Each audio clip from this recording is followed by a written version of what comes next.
All right, my loves, in today's episode of With Love, Danielle, I am offering some inspiration from my Friday newsletter that is now called The Sacred. If you want to go read it, you can go to daniellelaporte.com/The Sacred, and you get all the linky doos and the linky poos. I have 2 stories for you today. This is my attempt. I'm attempting to be useful in 2 ways. Normally, I think about how I want to begin something, how I want to end something, and just what's the one point. Like if I can just successfully get one thing across to somebody that's useful, help you be more loving towards yourself and others, regulate your nervous system, all those things, then I feel like a success. But I'm going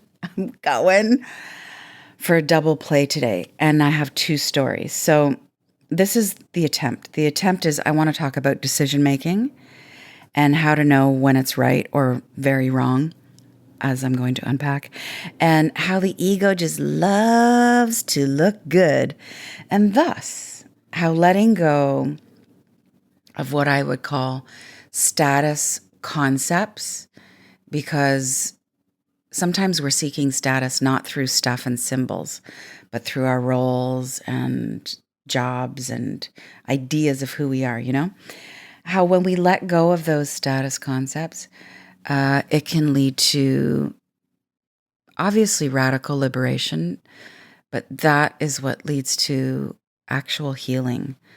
So this is really about downsizing as a spiritual practice. Yeah? Okay. So I have a preface, more accurately, a request for myself and others. Please, can we not give anyone shit about privilege and quote unquote first world problems? Okay, so first world problems as a term is actually totally uncool, by the way. Lots of people living very happily on their terms of success in countries and areas that don't consider themselves second or third world. So we need to stop using that just in a general way. Anyway, so no shit about privilege or problems because it's all relative and life lessons come in all forms. So I'm going to call this first story, Ego Vehicles. I once had a black Audi A5. It was so hot. It was a coupe, a 2-door. It had camel interior. And I remember the day I went into the dealership to get this. The salesman name, oh gosh, what was his name? Juan Pablo Santo. That was his name, Pablo Santo. And I was like, this is a sign. He's going to be like my Palo Santo. This car is going to protect me. This salesman is here to protect me. Anyway, that's not what was happening at all. But anyway, he told me that it had camel interior. And it was a special order. And when the original purchaser ordered it, he didn't like the camel interior. So it was the only car of its kind in the entire city. And if you want to get me to buy something, you tell me it's the only one of its kind. And I loved the camel interior. It was really gorgeous. Anyway, I named the Audi Sasha. I wanted it to have like this vibe of a Euro soccer player. No?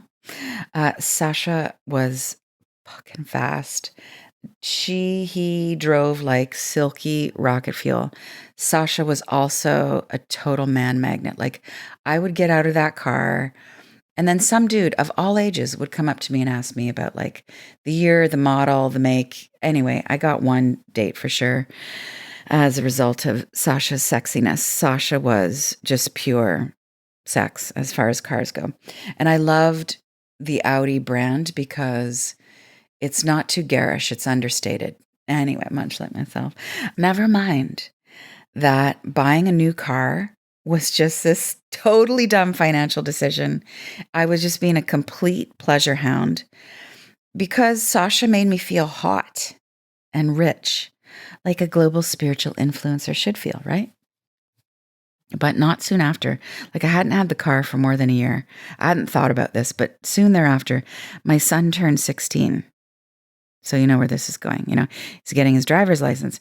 And my Virgo moon and mom brain kicked in. And I was finally thinking rationally. And there was no way I was going to let my kid loose with a wet driver's license and quattro all-wheel drive in a city. So I thought better, and I traded in Sasha for are you ready? A pre-owned Volkswagen Golf. Now, Golfy was not a man magnet at all. No hot dude of any age stopped me when I parked Golfy in the city. Golfy was not unique. Golfy was a dime a dozen. But here we go. You can hear the lesson unfolding. Golfy was utterly stress-free. Golfy actually handled lighter. The Audi always felt really heavy. Golfy carried more of my friends. I could only fit 2 very small people in the back of Sasha, but Golfy, everybody could pile in. And this was a big part of Golfy decision. Our new puppy could ride in the hatchback. That puppy died. That's a whole other story. But Golfy was playful. Shortly after I got Golfy, friends would ask me how I liked the VW. Like, how was I faring with my status symbol demotion? Like they kind of had this sympathy. And my honest answer was, like, what a relief. I love this car. Golfy was actually my favorite car ever. I loved driving it more than the Audi. Inexplicable, but that's how I felt. And I was never going back to, well, at least an Audi. But I was probably never going to go back to a schmancy hot rod car. I mean, maybe I still would love an F-type 1980s brown Jaguar, but I don't know. I love the Golf. Less status, more me, more life. So I really felt that with one less object defining me, I felt lighter in a bunch of ways. And by the way, jump cut to my current reality. I don't even own a car now. No car. I use the city's car share program. I love it. I feel lighter. Clearly, I've become the Buddha. Okay, let me give you a second story, and these relate. This is all leading somewhere. I would never take you down an aimless ego road. Let's call this story Habitat as Temple. So very recently, I mean like 4 days ago, I was living in a deluxe apartment in the sky, deluxe apartment by the beach. After I let go of Sasha, by the way, I also blessed and released my house and my studio and most of my wardrobe, almost all of my high heels. I mean, I still got some killer shoes, but back to being in the deluxe apartment on the beach. Thanks to an attempted renoviction, which I've talked about in other issues of the sacred. Again, go to daniellelaporte.com/sacred, and you can get my past issues. I'll be feeding them into With Love, Danielle, as the weeks come. Because of this renoviction, where essentially you get an owner who wants to get everybody out of the building so they can, quote, renovate, but not really renovate. But the renovation, wink, wink, justifies getting everybody out of the building, and then they can do some paint and redo some pipes, and then they can jack all the rents and make more money. Anyway, because that was happening at my deluxe apartment just 4 days ago, I chose to move out of the deluxe place. So I narrowed down my new apartment search to 2 very radically different places to choose from. Now, option number 1, we shall call Beachy Swishy. So Beachy Swishy was another beach row place. I would be able to keep my spectacular ocean front yard. I mean, my front yard was Pacific Ocean. And it's important to mention that I had become very, very, very attached to that ocean view. I really felt, darling, the ocean view is essential for my creativity. The beachy, swishy option was going to fit all of my stuff. I wasn't going to have to let anything go. The management was very laid back, which is always my preference.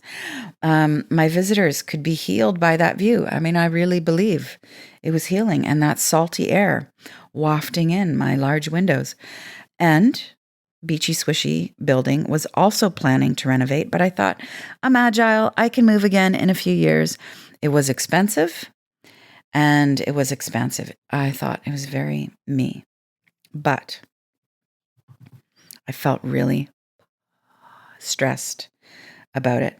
My head was on fire every day, weighing out the pros and the cons of this place. And even though it cost less than my deluxe apartment rent, it felt grabby. Didn't feel like it was worth it. And I got opinions from like 900 people about moving in there. I called people. Do you think I should stay this place? This is not me. This is not how I act. I do not call people and ask them about decision makings most of the time. And this is a real sign. I delayed signing the lease. I'm not a delayer. I'm a jumper.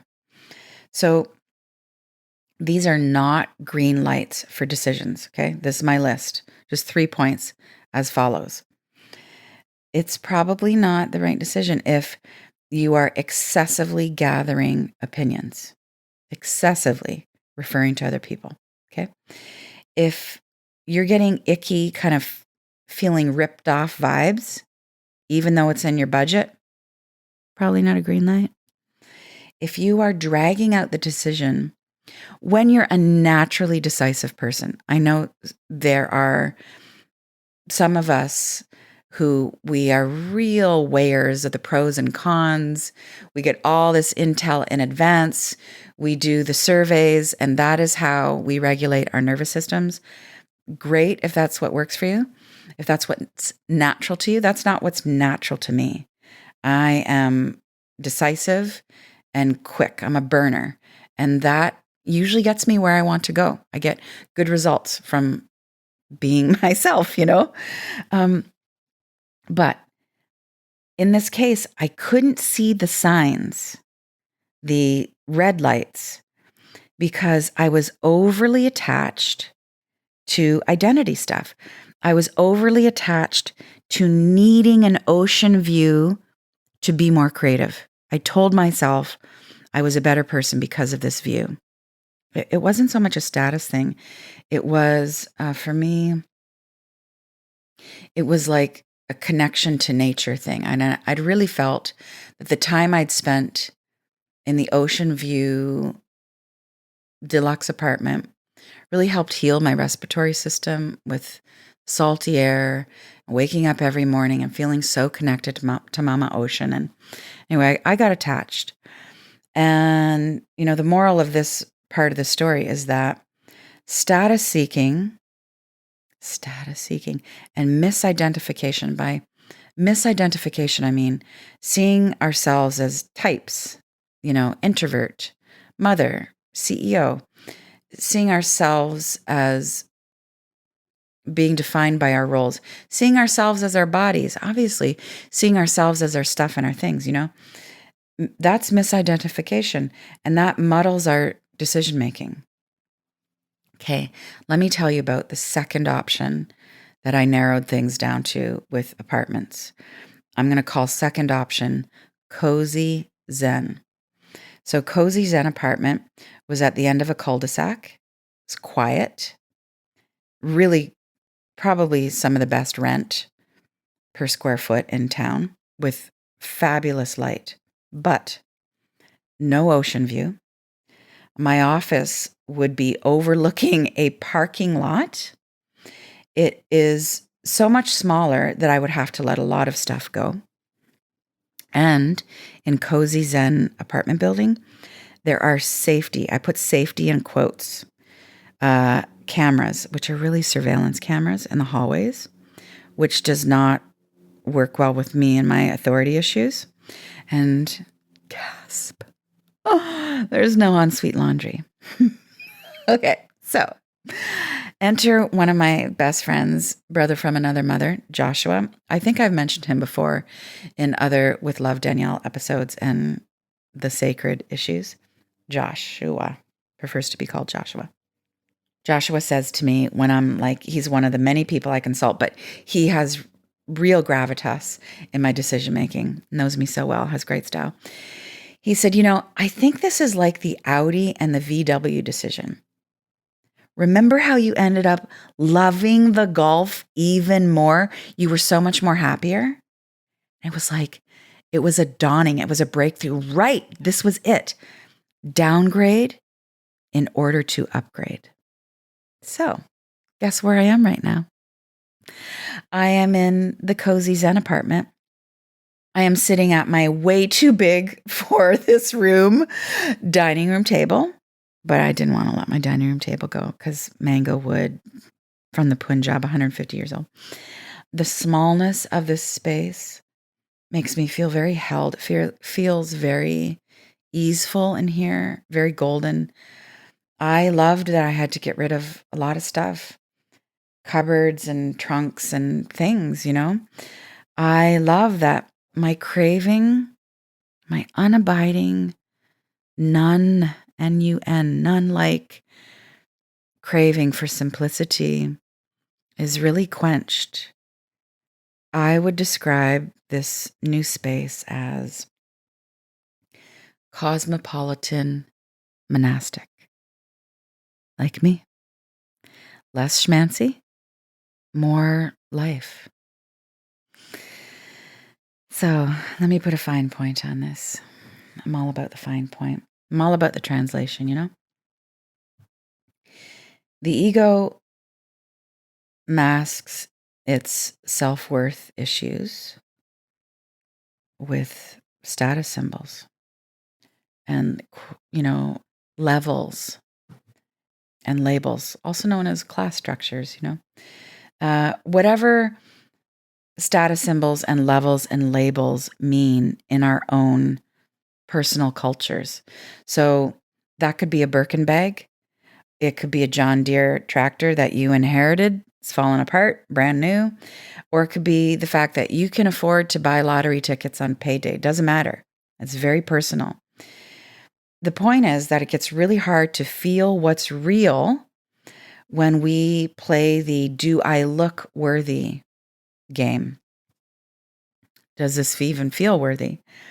What happens is when we do the status thing and the over-identity thing, we numb out to our authentic selves.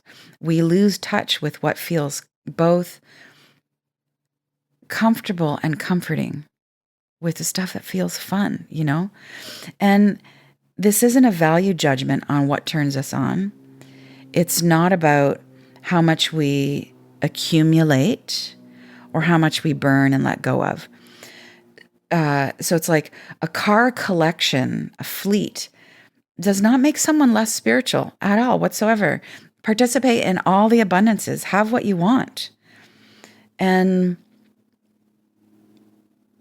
the corollary of this is that intentionally living with less, intentionally.